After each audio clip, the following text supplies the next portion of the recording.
Welcome to photosNtravel, a show that introduces you to fascinating places around the world. Please welcome our host and tour guide, Jonathan Van Bilsen. Welcome to this episode. Today we're visiting the Southeast Asian country of South Korea. We'll explore beautiful Jeju Island, visit the mountains of Busan, discover the excitement of Seoul, and end up in the DMZ. We'll begin our adventure right after these messages. At Voss, your independent grocer, it's all about hometown living and shopping. Owned and operated by Port Perry's own Terry and Christine Voss, the independent grocer carries many local items to support our town and its residents. Pet Value has a fleet of services to help you and your pet live their very best lives. Visit Pet Value Port Perry for all of your pet's needs. Pet Value, your pet, your store.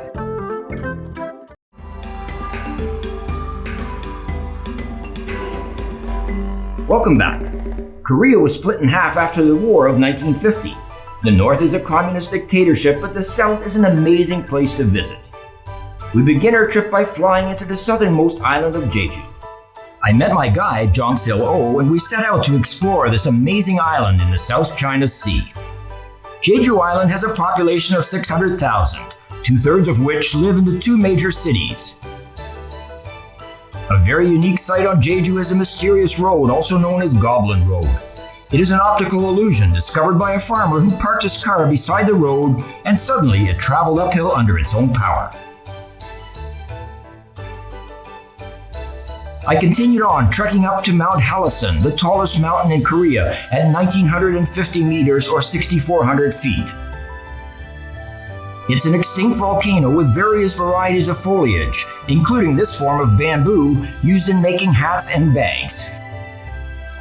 This bridge crosses a river basin which appears dry. This is due to the volcanic rock beneath which absorbs the water. I came across these statues which are seen all over Jeju Island. They are known as Dol Harubangs and are made of volcanic rock and considered to be gods.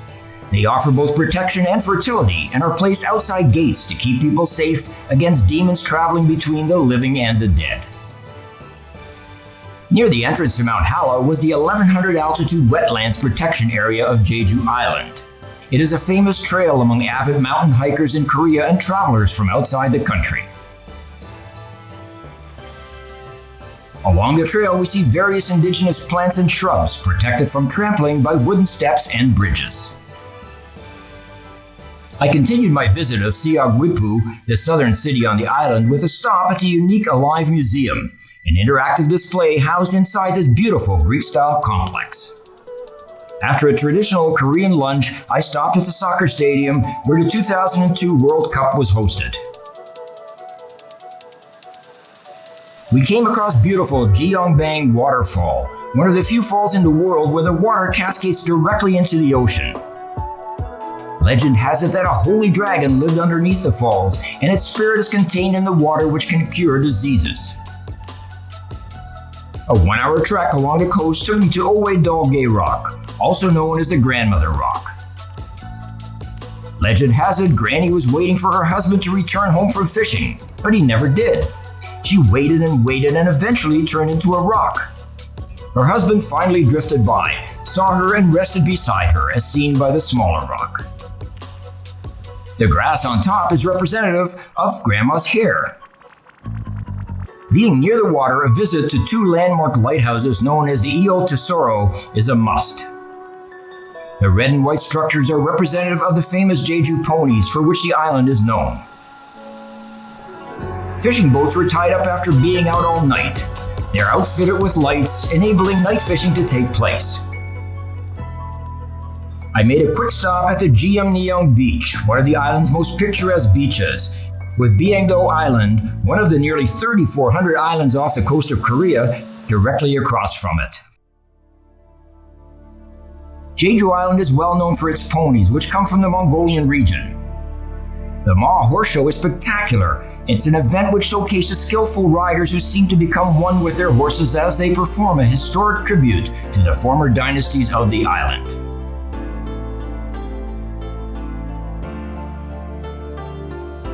Yakcheonsa Temple is Jeju Island's second largest Buddhist complex and is quite spectacular.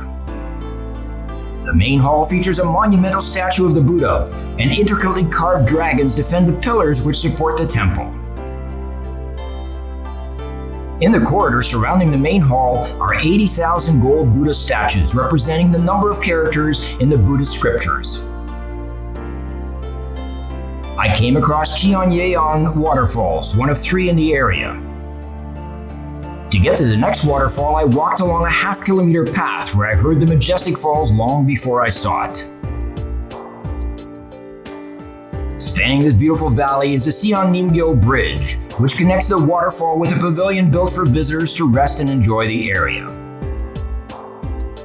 The beautiful views of the valley below are stunning. I continued my adventure with a hike up Mount Jeomoryum, another of the many extinct volcanoes of Jeju Island. The 45-minute trek is quite steep, and the wind as you near the top is incredible, but well worth the views. The history of Korea is fascinating, and visiting Seonggyeop Folk Village is a great way to experience the customs and way of life handed down from generation to generation. Even the trees are an important part of the area's heritage, as many are hundreds of years old. This particular one dates back to the 1400s. The Seonggyeop Folk Village shows the unique culture of Jeju Island, including the black lava rock walls and the straight and sometimes curvy alleys which block the wind. Seongsan Ilshabong, or Sunrise Peak as it's known, has long been considered one of the top scenic destinations in Korea. It attracts millions of visitors each year, many of who climb to the top for the breathtaking panoramic views of the ocean. It takes about an hour, but the winds were so strong the trek was not recommended. This area is famous for the sea women who dive about 10 meters or 30 feet to catch dinner for their family. My next stop was amazing. The Manjangul Cave is the 12th longest lava tunnel in the world. Manjangul Cave was created between 200 and 300,000 years ago, when a 456-meter or 1,500-foot volcano erupted. The cave is actually a lava tube and is almost 9 kilometers or 5.5 miles long. Jeju Dongmun Traditional Market is Jeju Island's largest and oldest permanent market. Established after the liberation from Japan in 1945, the entire market as well as the nearby area was reduced to ashes in a fire in 1954. The market was relocated to its current location and is popular for fresh seafood. I visited Jeju Makwana, the center of Jeju's politics, administration, and culture since the Joseon dynasty. A fire after the Japanese occupation of Jeju destroyed most of the complex. However, it was restored to its current state in 2002. It is now a beautiful place where the modern and traditional aspects of Jeju coexist. My last visit on Jeju Island was the Yongyeon Pond, also known as the Dragon Pond. It was formed by fresh water collecting at the end of a mountain valley before meeting the salty seawater. The pond is so deep the bottom cannot be seen. Legend has it, the pond was created by water raining down from a dragon that ascended to heaven. The legend has its roots in the Dragon Head Rock nearby. I flew from Jeju Island to Korea's second largest city, Busan, with a population of 4.3 million. I met my guide, Hyejin, who was very experienced and excited about showing me her beautiful country. My first stop in Busan was the Gamcheon Cultural Village. It was built during the 1920s and 30s when the Busan City Administration decided to relocate its poor Korean population into an area secluded from the port, yet close enough to provide labor. In the midst of the Korean War, about 800 families relocated here, as this was the only area not occupied by the communists when they invaded the South in 1950. When the refugees left, the area was taken over by artists. Because of the staircase fashion of construction and the fact that the houses are built on a steep hill, the area has been nicknamed the Machu Picchu of Busan. The best way to view the giant city of Busan is on the Busan Air Cruise. a 20-minute cable car ride which spans the entire harbor. Upon arrival at the top, I was surprised to find a beautiful park, complemented by many quaint and artistic sculptures, as well as a display of dinosaurs. Another great way to see Busan is from the Diamond Tower, built in 1973. At 120 meters or 400 feet, the observation deck features panoramic views of the city. At the base of the tower lies a park with commemorative statues and a traditional pavilion, which houses a bell used every December 31st to welcome in the new year.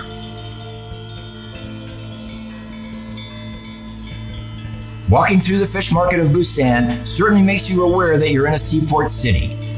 Freshly caught fish, oysters, octopus, and numerous other sea creatures are tended to by stall owners, while residents shop for their evening meal. Steeped in decades of history, Gukgae Market is the largest traditional market in Busan. It was established during the Korean War in 1950, and it was intended to be a place for refugees to set up shop in order to make a living. It soon grew into a thriving, popular market. The Korean War was a very integral part of history, and a visit to the United Nations Memorial Cemetery was a learning experience. The cemetery contains 2,300 graves, and it's the only United Nations cemetery in the world. Korea was occupied by Japan from 1910 until 1945, but at the end of World War II, the United States and the Soviet Union decided to sever the country into North and South Korea. North Korea was supported by China and the Soviets, while South Korea was reinforced by the United Nations, principally the United States. The war between the two factions began in 1950 and lasted 3 years. Busan, however, as I mentioned, was well fortified and never saw any fighting. After a very emotional visit, I left Busan, heading northward towards Jeonju, and stopped at Haedong Yeongbusa Temple, built in 1376. Giant statues of zodiac figures line the entranceway. Unfortunately, the temple was destroyed by fire during the Japanese invasion of Korea, but it was rebuilt in the early 1930s. This temple is one of 3 sacred places in Korea related to the goddess of Buddha. Its location, directly on the coast, makes wandering around this historical site a pleasurable experience. I continued exploring the southeast area and stopped at Bulguksa Temple. This Buddhist temple complex is made up of a series of wooden buildings on raised stone terraces. The stone terraces, bridges, and 2 pagodas attest to the fine masonry work of the Shilla dynasty, which reigned from 57 BCE to 935 CE. A little further along, I climbed a picturesque path to the Siagurang Grotto, established in the 8th century. The Japanese during the occupation were amazed that the temple had been constructed without any cement or concrete. In an effort to discover this engineering feat, they dismantled the entire structure but were unable to reassemble it without the use of a bonding agent. Instead, they used cement, but this caused humidity to build inside the temple, requiring the need for constant dehumidifiers. I continued along the coast and came across the Wiljeonjeo Bridge, a reconstruction of the original which dated back to the mid-700s. The bridge is a stunning architectural example of the Shilla civilization, with its 2 floors painted in white, red, and green. Crossing the bridge put me in the village of Jeongjusi, the capital of the ancient kingdom of Shilla. In the heyday of the 1,000-year rule, the metropolitan capital of Jeonjusi was the 4th largest city in the world. A vast number of archaeological sites and cultural properties from this period remain, and it's often referred to as a museum without walls. Jeju Island is just a wonderful place with so much to discover. The United Nations War Cemetery in Busan was steeped in history and quite emotional. I was also amazed at the beautiful temples in this Southeast Asian country. After these messages, we'll be back to explore more of South Korea. Promotional products and apparel from PP Print will create a positive, lasting impression with customers that sets you apart from your competition. PP Print, where it's about your brand.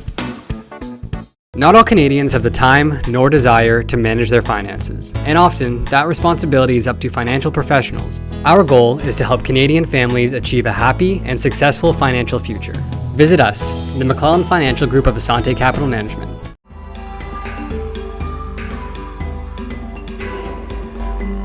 Welcome back. In this half, we're going to head along the coast and go inland to the capital city of Seoul, as well as visit the DMZ. But first, I stopped at an amazing destination, the Daeri Yeongwon Tomb Complex. This is the site of a massive archaeological excavation started in the 1970s. The large earthen mounds were suspected to hold the remains of people from ancient Korea. But when excavation began in 1973, it was realized there were more than 11,000 artifacts from all over Europe. Located near the tombs is Cheonseongdae, an astronomical observatory in Jeonju dating back to the 7th century. A visit to the National Museum of Korea is a must, especially the Sunflower Garden outside. The collections are amazing and the building itself is beautiful. On the grounds is another building which houses the oldest bell in the world, cast in 1468 and weighing upward of 18 tons. Jeonju Yangdong Village is Korea's largest traditional village, showcasing the conventional culture of the Joseon dynasty. The entire village has been designated as a cultural heritage site and is comprised of 160 old houses and 500-year-old thatched roof cottages. Bangjeongsa Temple is the oldest wooden structure in Korea and dates back to the 13th century CE. It was extensively repaired in 1972. Every day, Buddhist monks perform ceremonies open to anyone who wishes to pray. This is an oven used by the resident monks for burning clothes and disposing of waste. The oldest tree on the planet is the ginkgo tree, and this particular root is 440 years old. My next stop was Haeho Village, about 150 homes which date back to the 1400s. All the residents and servants in the village are descendants of two brothers and their wives who first settled there. The Shilla dynasty ruled until the end of the 9th century and united the entire country of Korea. They were followed for the next 400 years by the Goryeo dynasty until 1400, at which point the Joseon dynasty took over. They were in control of the country until the Japanese invasion of 1910. At 1,700 meters or 5,500 feet, a cable car is the only way to get to the top of Mount Seoraksan. The remnants of Gwagyamseong Castle are gone, and all that's left of this fortress are the fantastic views. It's located about 800 meters above sea level in the middle of the Seoraksan National Park. Located at the base of the mountain in what is considered South Korea's most beautiful national park stands the Great Unification Buddha, the largest seated bronze Buddha statue in the world, at 14.5 meters or 50 feet high. The statue was built to symbolize the Korean people's hope for reunification of the North and South. The cost was 3.8 billion won, which is about $4 billion US. It took nearly 10 years to raise the funds, and construction was completed in 1997. Located next to the Great Buddha statue is the Sinhaeongsa Temple, believed to have been constructed around 600 CE. For nearly 1,000 years, the temple flourished until it was eventually destroyed by a fire in 1642. According to myth, a silver-haired deity appeared to the monks and said, "If you build a temple here, it'll never be damaged from any major disasters." The monks rebuilt the temple on that spot, and it has stood unharmed to this day. I continued our trek heading inland for our visit to Korea's capital city of Seoul, and was met by my guide, Sohee Han. Seoul proper has a population of 10 million people, but with the surrounding area that number rises to 22 million. The Han River splits the city in half. The northern part is the old city, whereas the southern half was created by the government to move people out of the congested downtown area.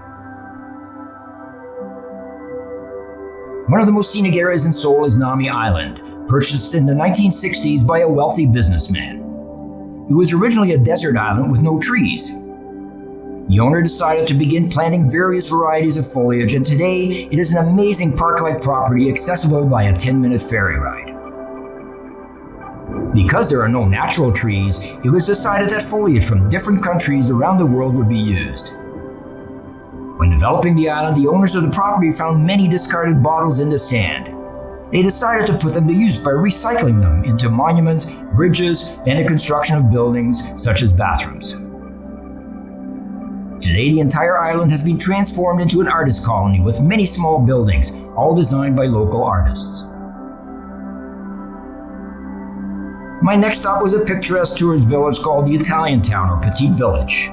It opened in May of 2022 and is an upgraded theme park featuring the story of Pinocchio, coupled with the accomplishments of Leonardo da Vinci. This village, along with another attraction, Petite France, which we'll see shortly, was the brainchild of a wealthy businessman who wanted to bring Italy and France to the people of Korea. The tribute to Leonardo da Vinci showcases his art and inventions. A laneway leads you from Italy to the village of Petite France, a cute French cultural village. The theme of Petite France is centered around a famous French novel, The Little Prince. There are several souvenir shops, cafes, special galleries, and museums, and many of the buildings are furnished with original French antiques. It was a fun place to stroll around and see a different take on European traditions. The next day I headed out to explore Seoul, starting with the Jeongbukgung Palace, the first and largest of the royal palaces built during the Joseon dynasty. Built in 1395, the palace was located at the heart of the newly appointed capital of Seoul. The Korean government has invested much time and effort into rebuilding, restoring, and maintaining the palace for future generations. I was fortunate to view the changing of the guard ceremony, a very colorful event. In the 19th century, all of the palace's 7,700 rooms were restored under the leadership of Prince Regent Haeungseon. Some 500 buildings were restored on a site of over 40 hectares, or 100 acres. The traditional culture of Korea is represented in the streets of Insadong. Prior to the Japanese invasion, this area was home to artists and painters. In the 1930s, shops began selling paper, old books, writing tools, and more. Soon, stores carrying antiques and old paintings followed. Never tiring of markets, the Gwangjang Market is a traditional street market in Seoul. It is one of the oldest and largest markets in South Korea, with more than 5,000 shops and 20,000 employees, all in an area of 42,000 square meters or 450,000 square feet. Approximately 65,000 people visit the market each day. In the early years, the market only sold agricultural and seafood products, but today there are approximately 2,000 vendors selling fruit, vegetables, meat, fish, clothing, and textiles. There are also many restaurants and food stalls selling traditional Korean cuisine, but the market is most famous for its mung bean pancakes. These sought-after delicacies are made by grinding soaked mung beans, adding vegetables and meat, and pan-frying it into a round, flat shape. I continued my visit of Seoul with a stop at the Jojiesa Temple, which dates back to the late 14th century. It plays a leading role in the current state of Buddhism in South Korea. When I arrived, they were preparing the grounds for the Chrysanthemum Festival, where statues are decorated with thousands of mums of all color. Cheongwadae, which is also known as the Blue House, served as the executive office and official residence of the president from 1948 to 2022. The new president of Korea has decided to move his office and residence to a more secure premise, which means the presidential palace and grounds are now open to the public. The entire complex covers 250,000 square meters or 62 acres. Cheongwadae was built on the site of the royal garden of the Joseon dynasty. While the Blue House served as an executive office, it was one of the most protected official residences in Asia. Upon the inauguration of President Yoon Suk-yeol in May of 2022, the grounds of Cheongwadae were converted into a public park. On my last day in Seoul, I made the 45-minute trip to visit the Demilitarized Zone, or DMZ as it is commonly known. The area is located 65 kilometers or 40 miles north of the city, making it extremely close to its not-so-friendly neighbor. The DMZ is a 4-kilometer stretch of land which cuts the entire country in half. North and South Korea patrol 2 kilometers on each side of the border in an area which is fenced and heavily guarded. I stopped at the third of 4 tunnels built by the North Koreans in an effort to send their special forces to attack the South. The tunnel was discovered by the South Koreans in 1978 and consequently it's blocked. If it was allowed to be completed, it would be capable of sending 30,000 troops per hour into South Korea. Unfortunately, there's no photography allowed in the tunnel. Cameras, cell phones, and anything electronic have to be left behind before entering. The walk into the tunnel is about 250 meters or 820 feet and very, very steep.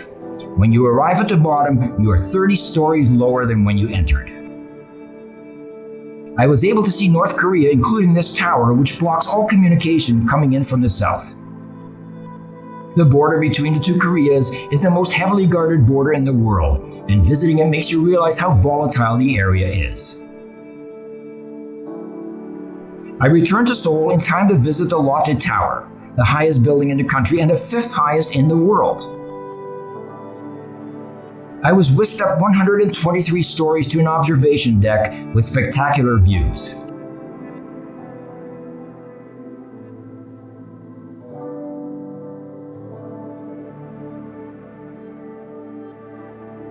My adventure in Korea was amazing and such a learning experience, from beautiful Jeju Island in the south to the eastern coast with spectacular temples and villages.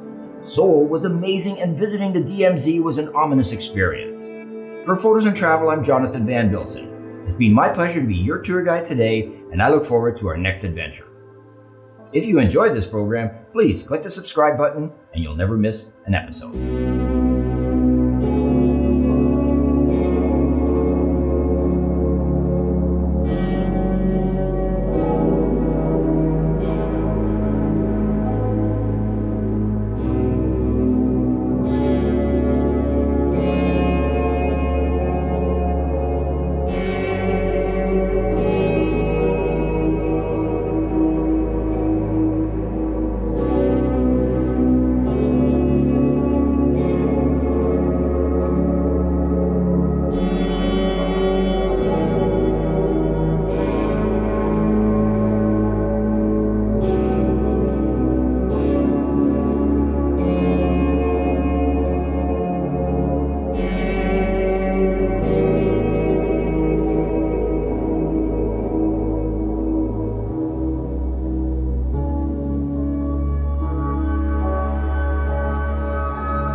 Want to know what's happening in Skugog?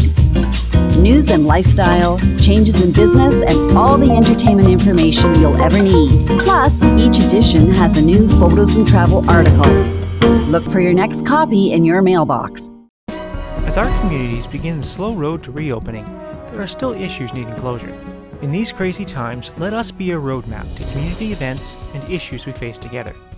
TheStandardNewspaper.ca, raising the standard in our community.